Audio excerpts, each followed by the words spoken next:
मलयज शीतल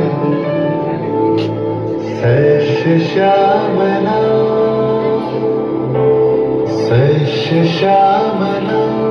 मातरम वंदे मातरम। 1908 সালের 11ই আগস্ট কিংসফোর্ডে বন্দে মাতরম বলার দোষে যে বালককে বেত মারার হুকুম দিলেন ব্রিটিশ সরকার, তারই পক্ষে দাঁড়িয়ে ক্ষুদিরাম বসু ও প্রফুল্ল চাকি সাহেবের ফিটনকারী লক্ষ্য করে বোমা চালালেন মুজফ্ফরপুরে। সাহেব নিহত হলেন না, তবু নাবালক ক্ষুদিরামকে ফাঁসির হুকুম দেয়া হলো।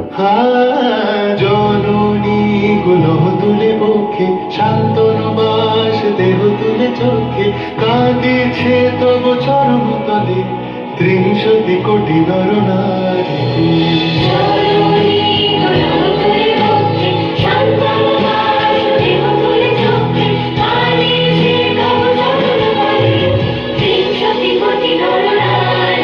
যারা স্বর্গগত তারা এখনো জানে স্বর্গের চেয়ে প্রিয় জন্মভূমি এসো স্বদেশ প্রদের মহাদীক্ষালু সেই মৃত্যুঞ্জয়দের চরমচুমি। যারা জীর্ণ জাতির বুকে জাগালো আশা মন মলিন মুখে জোগালো ভাষা। আজি রক্ত কমলে আজি রক্ত কমলে কথা মানল খায় বিজয় লক্ষ্মী দেবতাদের কালে মুক্তির মন্দির সমান করি কত প্রাণ হলো বলিরা। লেখা আছে অশ্রুর জলে।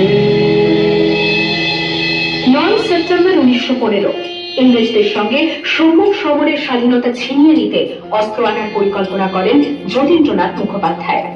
বালেশ্বরে সঙ্গীদের নিয়ে জাহাজ থেকে সেই অস্ত্র নামাতে গেলে ইংরেজ বাহিনী তাদের ঘিরে ফেলে।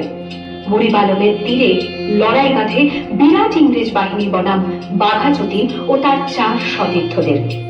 এককালে শুধু ভোজালি হাতে যিনি বাঘ মেরেছিলেন, সেই বীর সেদিন লুটিয়ে পড়লেন। আমি হাসি হাসি পড়ব ফাঁসি দেখবে ভারতবাসী। ও মা হাসি হাসি পড়ব ফাঁসি দেখবে ভারতবাসী। একবার বিদায় দে মা ঘুরে আসি। 18 এপ্রিল 1918 মাস্টার সূর্য সেন ও তার 65 জন শিষ্য মিলে পরিকল্পনা করে চট্টগ্রামে ব্রিটিশ পুলিশের অস্ত্রাগার লুট করেন এবং তারপরে লুকিয়ে আশ্রয় নেন জালালাবাদ পাহাড়ে। এর 4 দিন পর ব্রিটিশ বাহিনী খুঁজে বার করে মাস্টারদা ও তার সঙ্গীদের। সেদিনের অস্তমিত সূর্য ছিল সূর্য সেনের রক্তের আহ্বান শোনো আহ্বান আশীর্বাদ খায় ভক্তি দুস্তার আজা দুস্তার এর বন্যার মতো দেখি।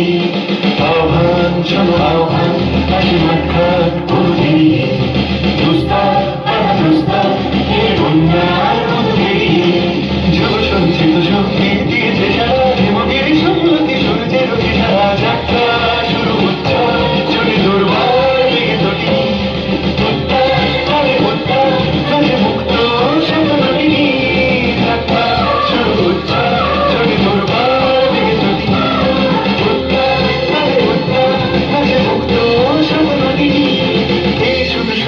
নবপ্রাণে জেগেছে রণসাজে সেজেছে অধিকার অর্জনে। এই শুধু সত্য যে নবপ্রাণে জেগেছে রণসাজে সেজেছে অধিকার